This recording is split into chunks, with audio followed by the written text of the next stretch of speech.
Okay, I got it. There There you go. we go. All right. Okay. Sorry. We've got the Well, recording notice. yeah. Um, well, first we would want to thank you for agreeing to our interview. Oh, Um, glad um, to.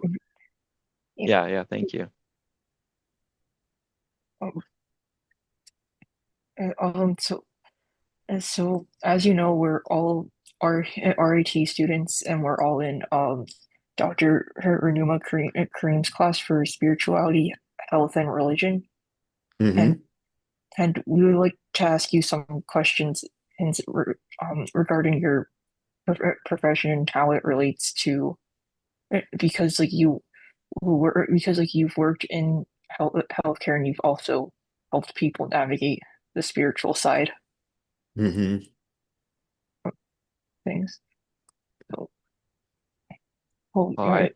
Yeah. I'll start with the first couple of questions. Um, the first question is, what unique spiritual needs, if any, have you seen in patients facing mental health challenges? Mm, great question. Yeah, I think. If any. Yeah, yeah. No, I've seen a number, and they kind of take different forms. One is particularly someone is dealing with depression and those things that can lead to really questions that where's God in this, or how does my spirituality, um, how can it support me? Why has it failed me? Um, the question, it can, when people are going through crisis like that, it can really undermine their the foundations that they've brought to and believed in. And sometimes it's not just the person, but it's other people saying, well, if you only had enough faith, you wouldn't be dealing with this. If you prayed a little harder, this would not be a problem. Um, so there's that dimension of it. Another dimension with more of the uh, psycho, more of the ones that affect people's thinking, not primarily their emotions. Um, there can be the vulnerability, the blurring, of feeling like, well, is this some spiritual oppression that I'm experiencing? A person who hears voices or has negative thoughts and feelings, you can be wrestling with, is this something that's demonic? Is this, what's going on that level? And again, depending on what their background is, what their thoughts and expectations might be, it might be something that, again, is very disturbing, or something that they're going like, well, this is just my mind, you know. uh, and as well as when people are experiencing those things and the people around are um, not necessarily tuned into spiritual aspects that might come into people's wrestling at that, those questions. Is this a spiritual battle? Or as I shared a little bit, if something about their spirituality, their beliefs contributed to the problems that were exacerbated by their mental illness. One woman I knew that was like her beliefs were there, but then they got twisted because her thinking became twisted. And then in her recovery, it was helping the staff recognize, it's like, okay, the the beliefs there are solid when she's thinking straight. Yeah. But when she wasn't, then those thoughts took a negative, and dark turn to it. how, how are you able to get her to read to he bound to that path. Sorry, I'm sorry. It's okay.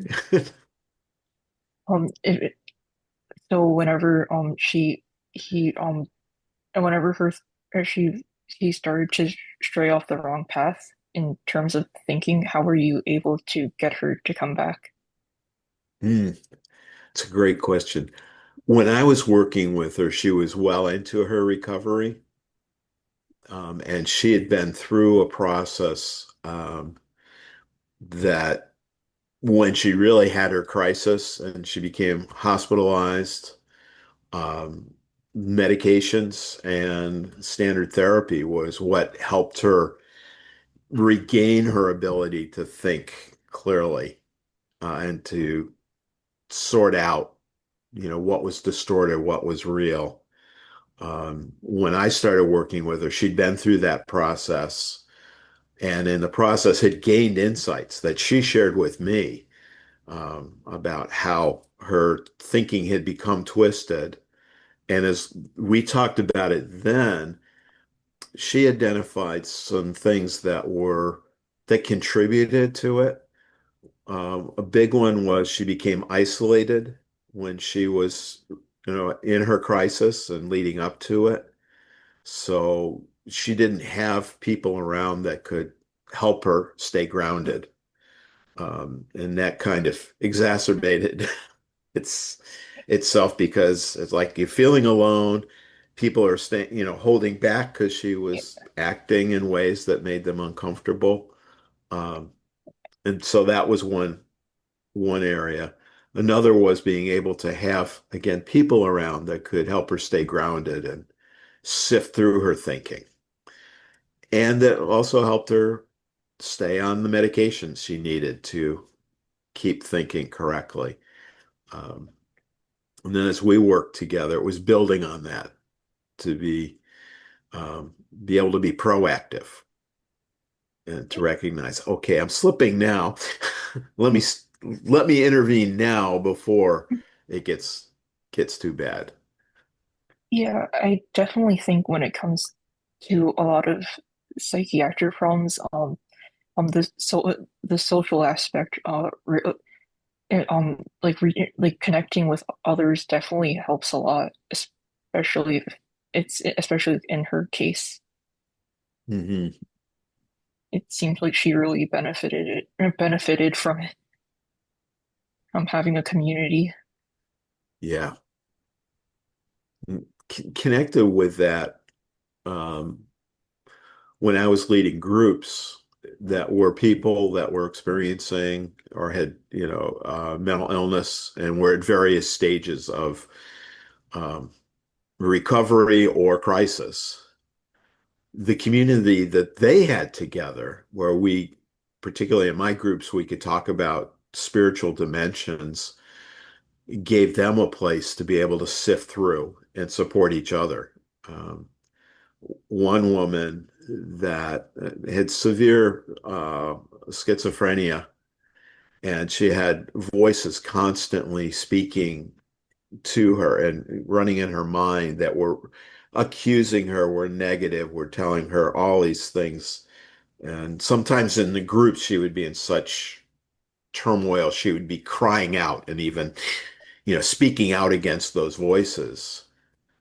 But that community of people were willing to love and accept her in the midst of that. They could see in her, and sometimes we had to, step in and say, okay, stop, it's all right. Um, but they provided the support that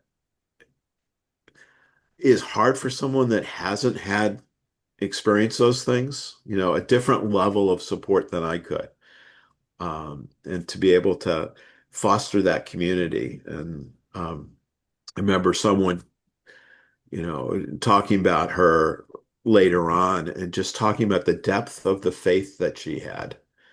And here she has all these accusing thoughts going, oh, you're going to hell, you're a sinner, you're so, and yet through all of that, she she had this faith that just held on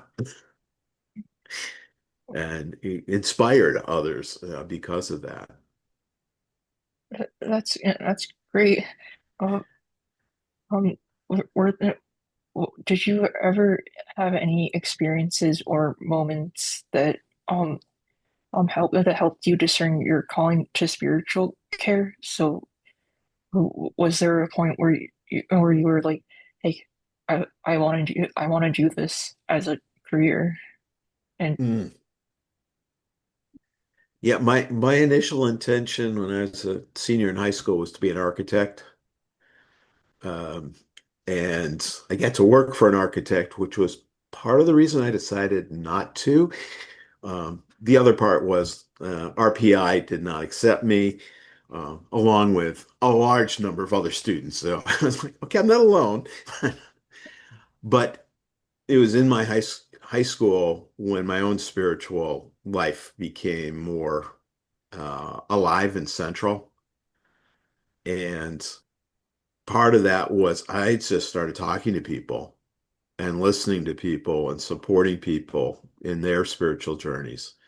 Um, and there were times I'm going like, how did I do that? Boy, that was really smart. Where did that come from? And I just saw God beginning to work in me that way and leading me into that. And then when he closed the door to architecture, it's like, oh, I want to be helping people. So I moved into psychology as my degree. Um, and then from there became focused more on the church and chaplaincy work and in those contexts. But it was from my journey that it's like this is who I am.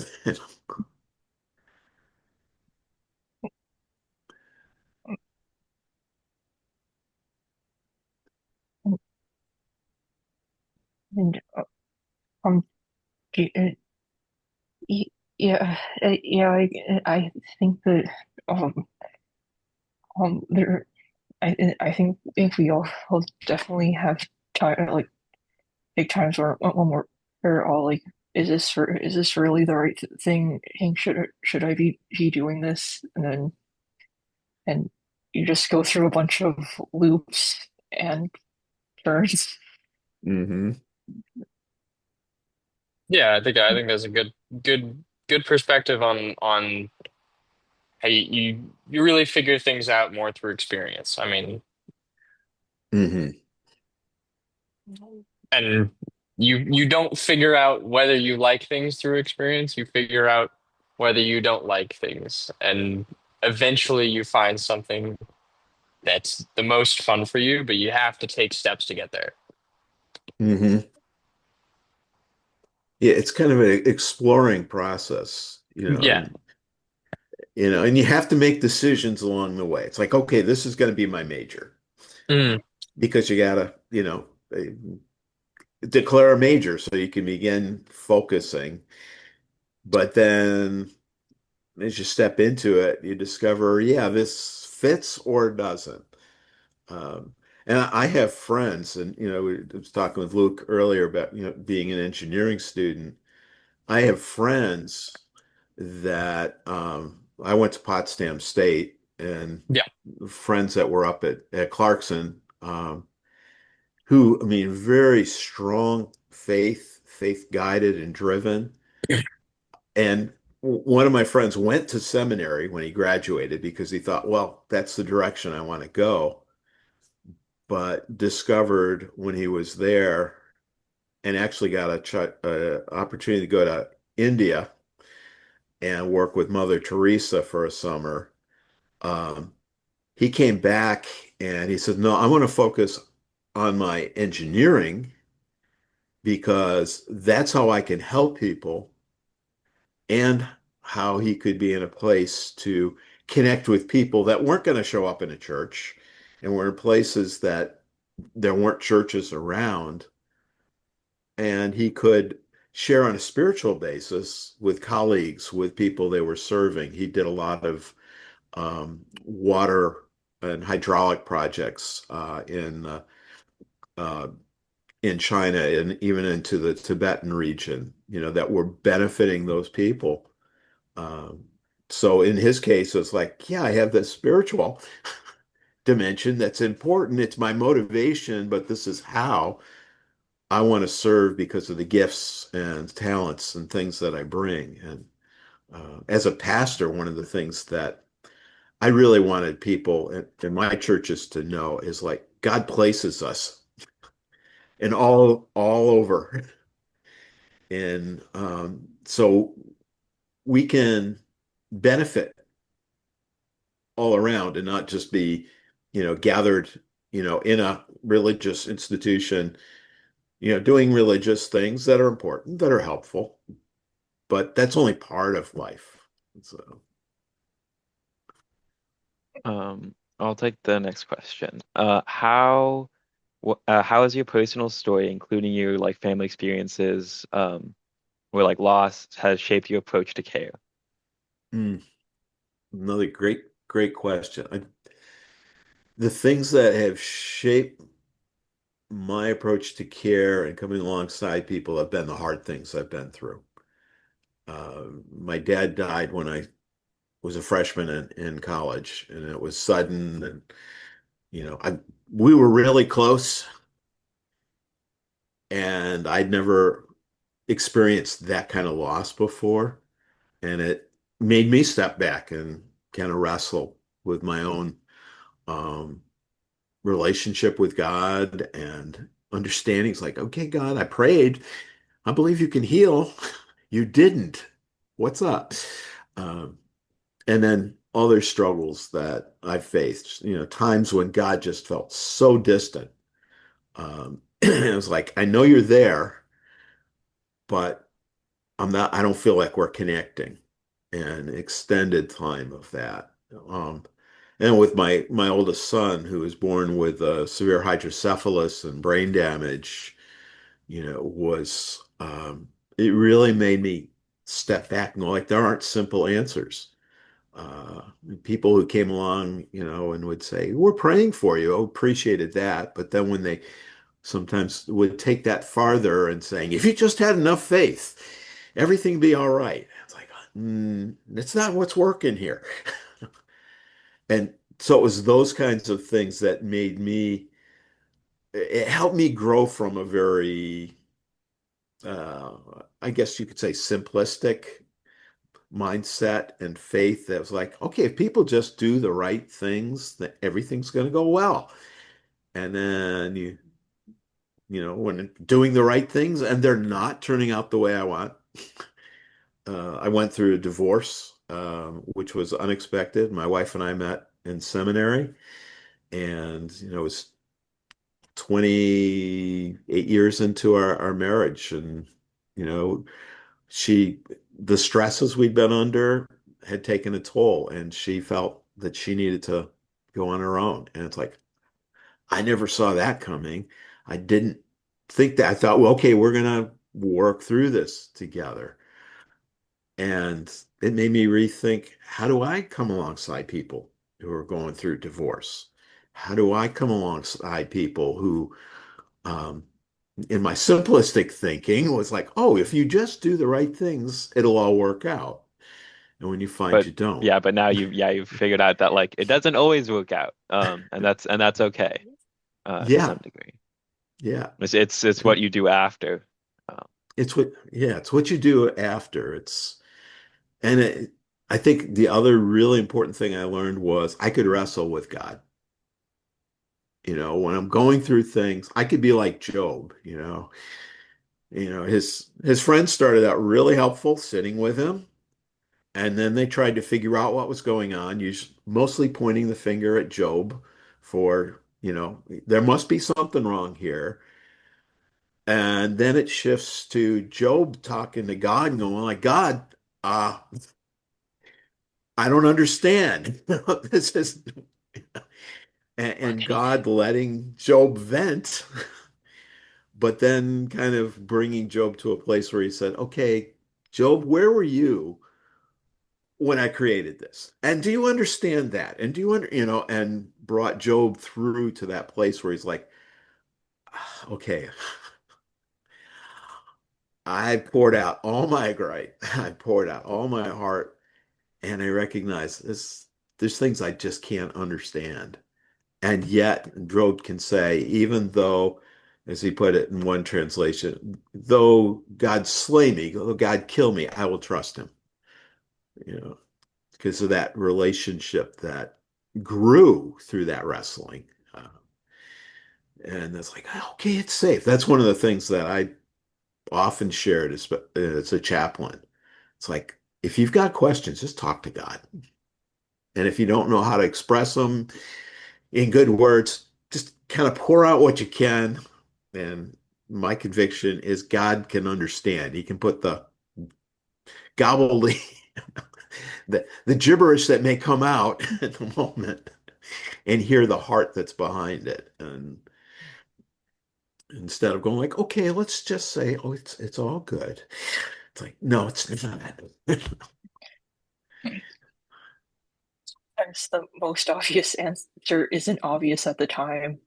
It's Hmm. it's only after you experience it that you're like, oh wait, it was right in front of me. Yeah, there's a verse in Romans 8:28 that says God works through all things for our good. And some people read it, it's like, well, everything's good. It's like, no, that's not what it's saying. Read the whole context. And another thing is like, okay, I'm going to see the good real soon. And sometimes we do, but often it's more when we have some distance and we can look back and say, all right, this was not good, but here's good things that came as out of it. And that's where, again, I've found the positive intelligence program where it has it takes a little more Buddhist Eastern approach in a story. It tells about a stallion that wins a prize. Everybody's celebrating. He's stolen. Everybody's upset except the owner. He comes back bringing other horses. Everybody's excited. And and then the owner's son gets on the horse, breaks his leg. Everybody's sad. Oh, And all through the farmer is like, well, is it good? Is it bad? I don't know. We'll see. And from my perspective, it's like, well, I can say that was bad, but that's not the end of the story.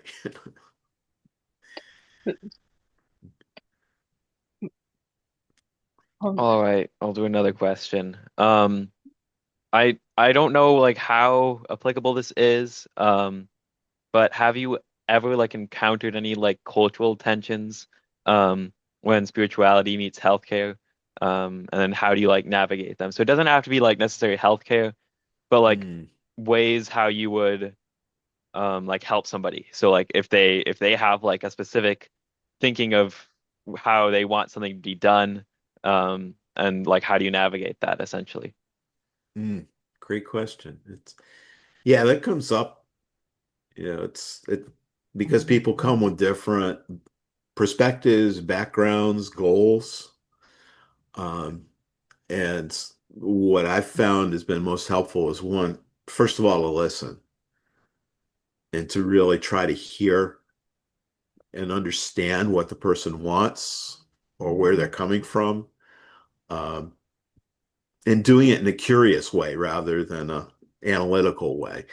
Um, but it's kind of like, yeah, help me understand what's that like? What is it that you want? And then from there to be um, respectful, especially if it's related to deeply held convictions they have, and try to work within those convictions and values to, a way forward, particularly if I see, I sense something else would be um, better or healthier, to be able to put that in. But I find people are more open to hearing that if they felt heard. And one of the things I've learned, especially through coaching, um, coaching life and leadership coaches are not supposed to be advice givers, you know, but should be a good sounding board that helps people think through. It's like, why do you want to do this? What's important about that? How does your faith fit in with this decision? And by asking the questions, helping the person think. Sometimes pointing out, it's like you said this was important to you, but you're also saying that. How do they fit together? Um, and as a coach, and then kind of backing this back into my pastoral and chaplain roles, it's like recognizing unless it's a decision we have to make together, I'm here to support the person as they make the decision. Um, the boundaries with that would be if they're deciding something that's going to hurt themselves or others, then I need to take a different approach in regard to safety.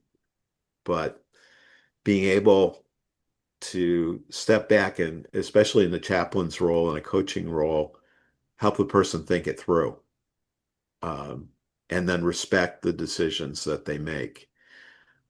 If I'm in a pastoral role, sometimes I need it to be a little more guiding, or at least pointing out if you make these decisions, there's also this is going to be consequences or effects.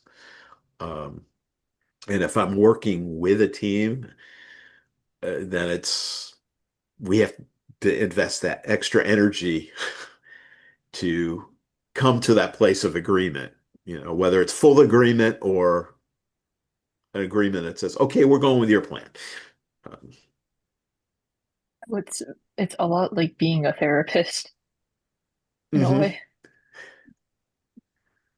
Um, and it's more so you talk to someone and you try and you don't necessarily want to affect their choice their decision making, but that you do want to gently like nudge them into making decisions that won't affect them terribly.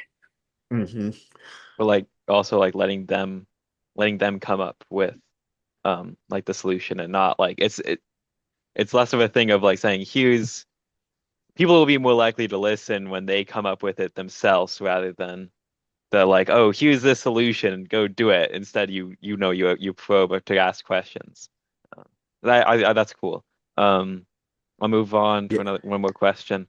Um, what do you think the next generation of chaplains or like people in healthcare, um, as a whole need to understand that wasn't like emphasized during like your training or like yeah, so in general. Mm. I think one of the key things is to recognize the diversity of places people are coming from. But spiritually, the whole range from I don't believe anything is spiritual to people that are deeply spiritual, and particularly if they're deeply religious, whatever background that might be, and to recognize that's the reality and to lean into it rather than be afraid of it, to lean into, again, listening and understanding, what is important to you. I mean, even a person that has no kind of identified spiritual thing has values that are guiding them, that their core. They may not believe there's anything other than, the internal. That's fine. If we can help understand and those values, that's going to help them make decisions. If um, I've seen in too many cases where somebody comes in and thinks my way is the right way, and instead of being able to help, they end up either just being ineffective because the person doesn't want to hear it, they're not ready. Um, It's not their idea. They may even nod and agree. It's like, oh yeah, I'll do that. And then they go off and kind of like what you're referring to, Luke, they don't do it. They're not invested. It hasn't come from them. And the other part of the diversity when it's valued is there are more options and solutions out there than I know from my background and experience. I've done some cross-cultural coaching, and I've known people that have done that a lot. And one of the insights that one of the coaches I really look up to had when he was in I can't remember which country it was. It was one of the Asian countries, and the overall culture was, okay, you're the expert, you tell us what to do. And when he turned the tables, and it was hard for him at the time because it was so easy to say, well, let me just tell you. And he started by saying, what are the options you have? What would be a culturally appropriate way of handling this? And they came up with these ideas that he had no clue even existed. And as they did, they leaned into it, they embraced it, and were able to move forward in ways that, was way beyond what he might have been able to just tell them to do.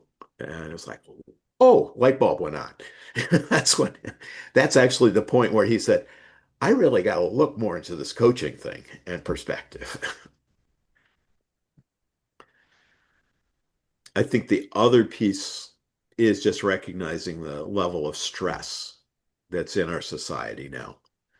Um, that there's just so it coming at us in so many different ways, um, that is weighing on people. So that if you know if people that are coming into helping roles can recognize that, and I don't think anybody can ignore it, but then to um, use that knowledge and look and say, all right, what are healthy ways of relieving stress? What are healthy ways of living that I can offer to people and help make available, rather than, there's a time it was more kind of like, okay, let me just take you through this program, you'll be good, or give you this prescription, you'll be good. Now it's like, okay, this is the reality. How do we live in it in a way that we don't get buried by it? I have kind of a question that ties back to what you were talking about earlier, where it's so I personally myself, I'm not religious, Mhm. and I'm wondering well, first of all, how many people do you come in contact with that you're, really trying to help and connect with that aren't religious?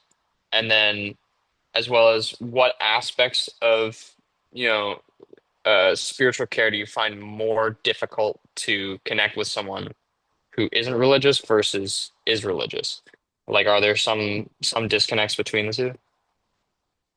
There's differences. It's a Yeah. great question because there's so many people now, are there. There's even a category, like in the hospital chaplaincy, when they're trying to just to get a sense of where people are coming from. They'll have Catholic, Protestant, Jewish, Muslim, and there's a category now, spiritual but not religious.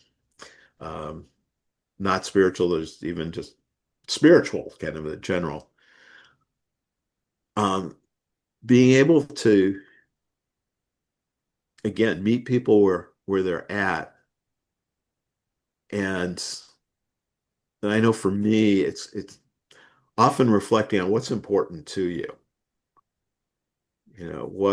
What are the values that guide you? Uh, and you know, some of the stress and mental health is when we're living in ways, or we're being pressured in ways that compete with our values. Yeah. And So somebody that's coming that doesn't have a spiritual framework, that's where I would come alongside. And if someone has one and they identify as a particular with a particular say a religious group, then using what I know of those faiths as a starting point, and then asking and exploring with that person just how that fits with their thinking and how they're looking at a situation, how they're dealing with things. And I say as a starting point because people's experiences vary. Um, and to say, okay, I'm a Christian, so therefore it's just this narrow thing would be missing a whole lot. Catholic, Pentecostal, it's like, all right, where is it? Tell me more about your experience and how you express or live out your faith, um, and that spiritual dimension. And so it kind of covers that whole thing. And a lot of people uh, are kind of molding things together. It's like, I like this and I like that, and putting it together for themselves. Um, One of the guys I worked with, I think I mentioned him, his father was Amish and had left. His mother was Russian Orthodox, and he explored Eastern religions, and he just kind of brought that together in his life. It's like, right, let's talk within that framework. Um, and how's that, as Dr. Phil used to say, how's that working for you? Mhm.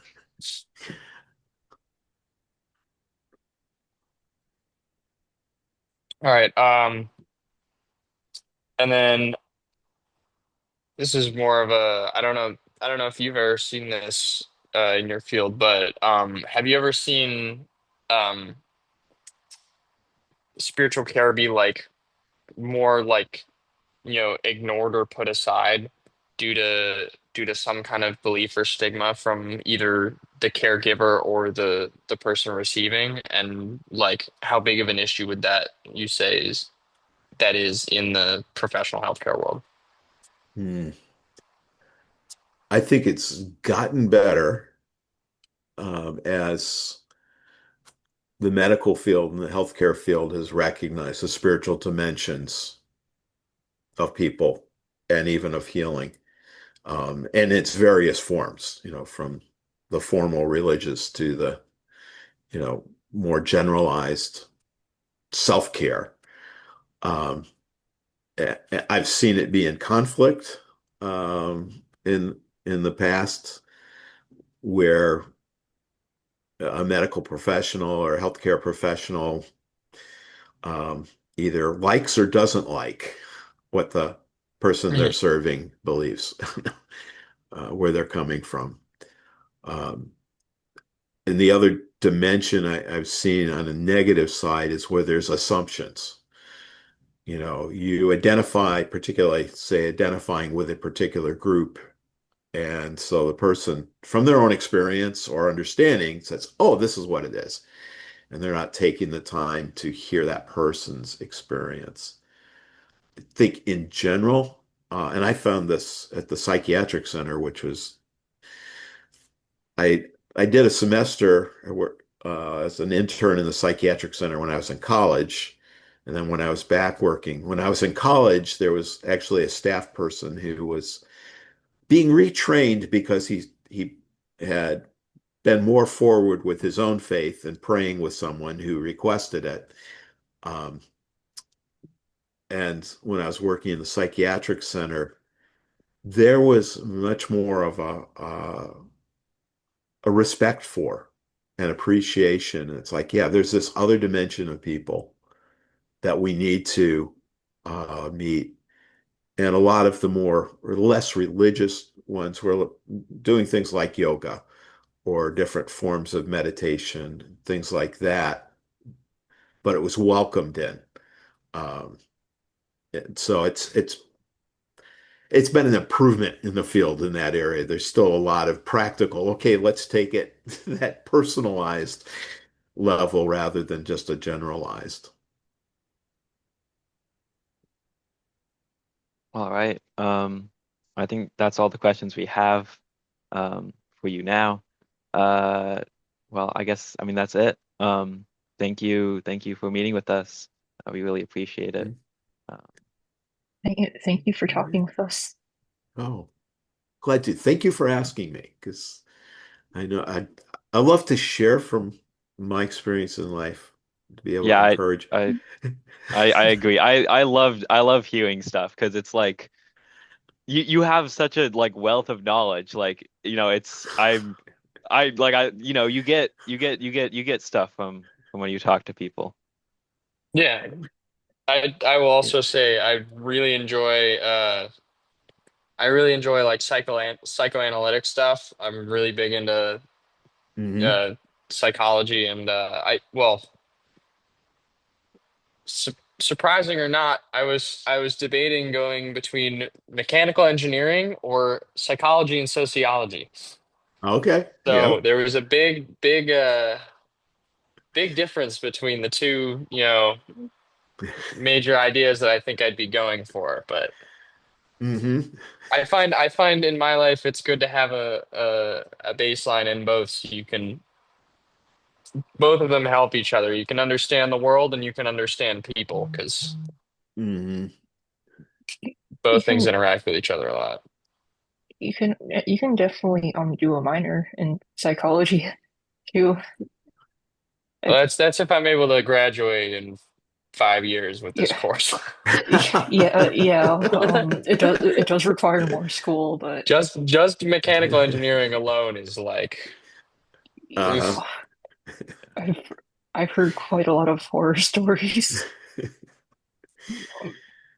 Yeah, it's a lot of very concrete Yes, things that you've got to know and be able to master so you can move to that next level and not be thinking about, oh, what was that basic question? exactly.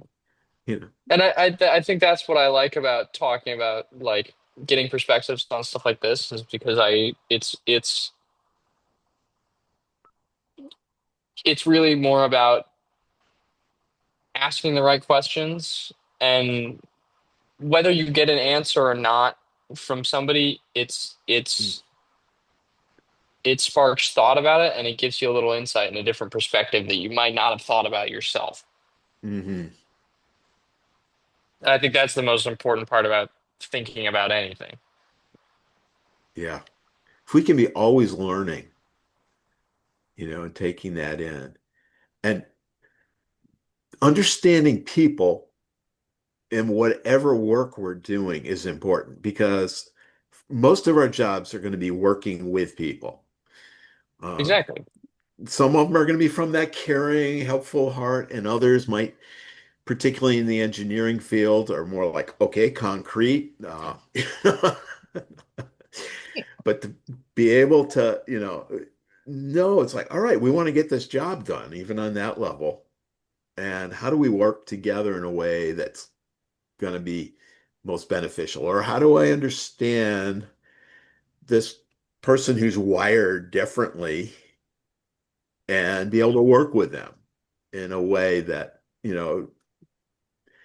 manages conflict if it's there, appreciates the value of what they bring, even when it's different, or maybe even especially when it's different.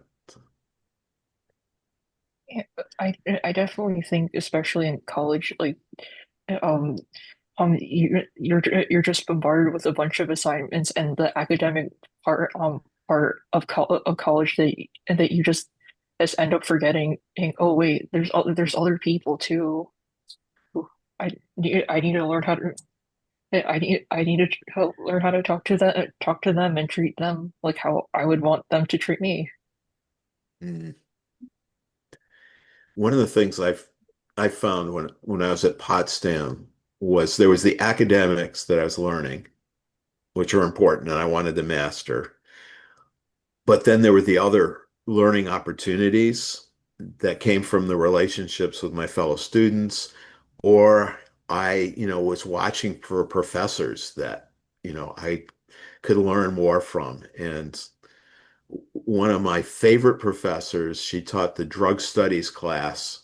It was primarily geared towards teachers, but it's like, okay, let's understand how addictions and things like that. And Dottie Dow was her name. She was a nurse. Um, and it's just like she brought this perspective and this connecting. And she and her office had started kind of a resource center that brought together people from all different backgrounds. I was coming from, a Christian, more of a conservative Christian perspective. And we had the leaders of the gay and lesbian community that were there. We had people that were uh, back then advocating for legalization of marijuana. We had this wide group of people that came together in her office, and we got to know each other, and we worked together, and were able to see past things that on the surface might have kept us apart. And we actually ended up starting a hotline that's still in existence out of that people could call for help in the middle of the night. And I was on the first night it was on, and we got a call. It was the Armor hot dog food delivery guy who didn't know how to get to the college. We're like, I was with one other guy. I'm like, Steve, and it's like, Steve, do you answer or do I? It's ringing. We've been training for this, but now. But it was those kinds of experiences that it shaped me as a person, as well as helped train me for the different work that I've done and situations I've been in. So that's why I really appreciate Renuma's class that she's put together, because I think she's one of those people. It's like, yeah, she brings people together, and there's Absolutely. a richness in that. Yeah, It's a great skill to have. yeah. Well, thank you. If I can ever, be a help, if you ever need a sounding board, don't hesitate to reach out, and be glad to do that as well. Of course. Thank you. Yeah, thank you. You're welcome. Thank you very much for your time. You're welcome. Well, have